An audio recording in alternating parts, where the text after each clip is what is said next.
हर successful बच्चे के पीछे उनके पेरेंट्स का सपोर्ट होता है। हेलो डियर पेरेंट्स, मेरा नाम है योगेश कोरे।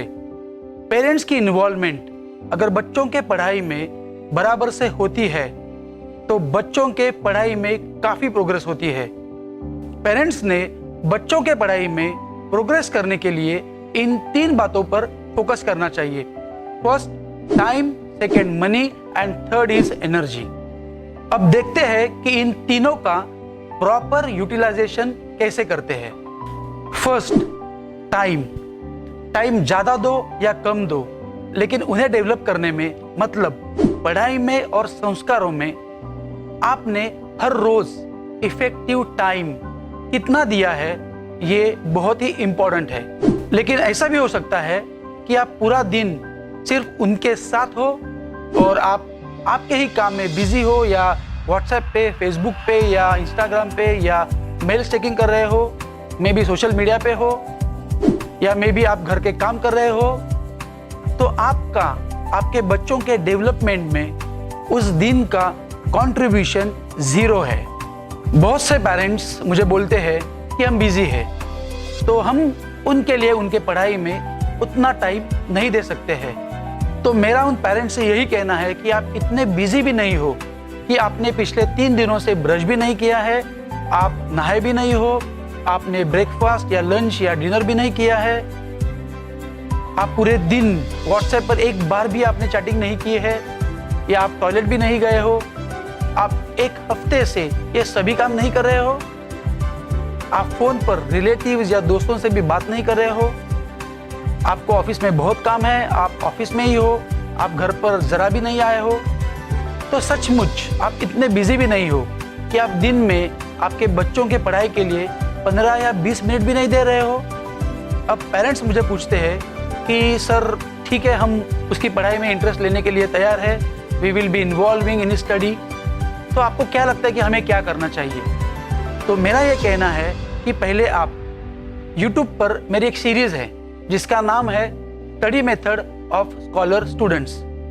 उसके सभी पार्ट्स कम से कम 4 से 5 बार देखो, उसमें मैंने सब डिटेल में समझाया है। अब आपको इन 11 पॉइंट्स को फॉलो करना है। So first point is check notebook every day. इसमें आपको यह देखना है कि वो स्कूल या क्लास की नोटबुक कंप्लीट करके घर आ रहा है या इनकम्प्लीट रखकर ही घर आ रहा है। अगर वो इनकम्प्लीट रखकर ही आ रहा है तो आप आपके स्कूल के व्हाट्सएप ग्रुप से उसके किसी दोस्त के नोटबुक के फोटो लेकर उन्हें कंप्लीट करने के लिए उसके साथ बैठो। और अगर वो रोज ही इनकम्प्लीट रखकर आ रहा है तो आप उसके स्कूल में जाकर टीचर से मिलो, लेकिन 10 बार आप उसे मुंह पर यह मत बोलो कि तू स्लो है, तू स्लो है, तू स्लो है। Second point is revise same day. आज उसे स्कूल में जोर से लेसन पढ़ाया है तो आप उस लेसन को टेक्स्ट बुक से उससे रीड करवाओ।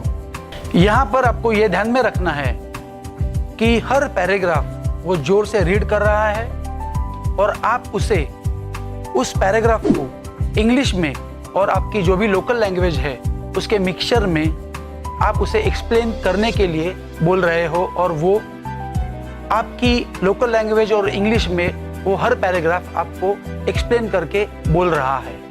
यहाँ पर आपको यही गारंटी होनी चाहिए कि उसे उस लेसन के हर पैराग्राफ का अंडरस्टैंडिंग अच्छे से हुआ है और वो आपको एज अ टीचर एक्सप्लेन कर रहा है। इसका मतलब यह है कि once teaching is twice learning. मतलब आपका बच्चा अगर आपको पहली बार एक्सप्लेन कर रहा है तो उसी समय वो दूसरी बार उस लेसन को लर्न कर रहा है। उसके बाद उस लेसन्स के नीचे जो एक्सरसाइज दिए हैं उसके आंसर्स उसे पूछो, उसे एक्सप्लेन करने के लिए बोलो, ताकि आपको यही समझ में आएगा कि वो सिर्फ रट्टा नहीं मार रहा है बल्कि अंडरस्टैंड करके आपको सब क्वेश्चन के आंसर एक्सप्लेन कर रहा है।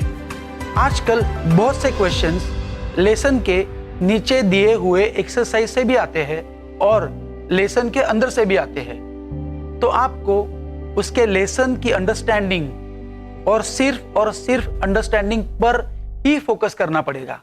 And third point is preparation of question paper.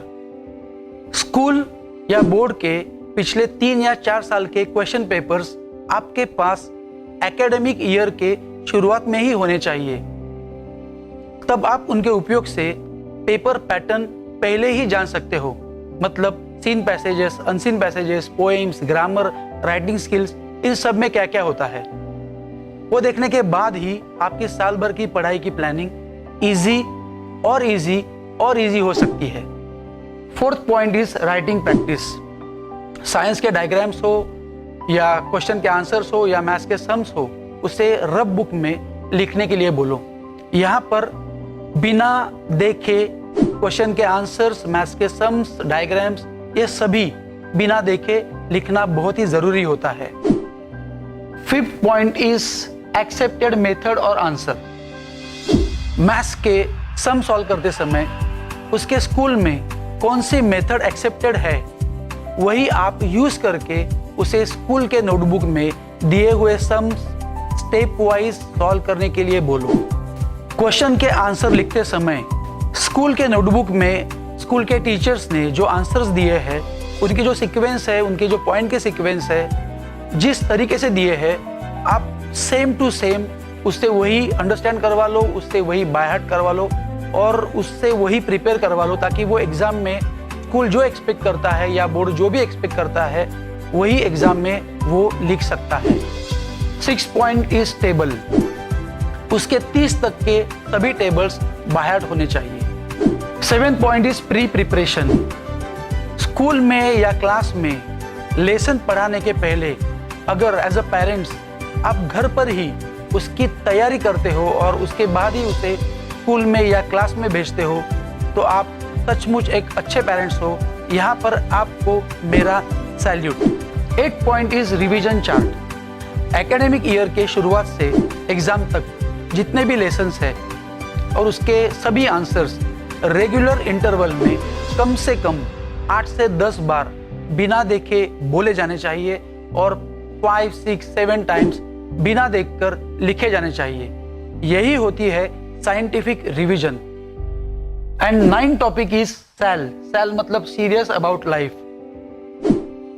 Reading of motivational stories और watching motivational stories on YouTube, इससे आप उसके सैल पर काम कर रहे हो, मतलब serious about life. So 10 point is be his friend. So you have to spend time on entertainment with him और हर, मतलब आप उसके अच्छे दोस्त बनो। सिर्फ पढ़ाई और पढ़ाई के बारे में उसके साथ बात करने से अच्छा है कि आप उसके साथ एंजॉयमेंट करते हो, उसके साथ आप you are having fun with him also. And 11 point is spend money. हम पैसा कमाते ही इसलिए है कि उनकी पढ़ाई अच्छी हो। यहाँ पर आप उसकी स्टडी इजी करने के लिए जितना भी खर्चा करते हो तो वो भी कम है। So all the best, thank you very much.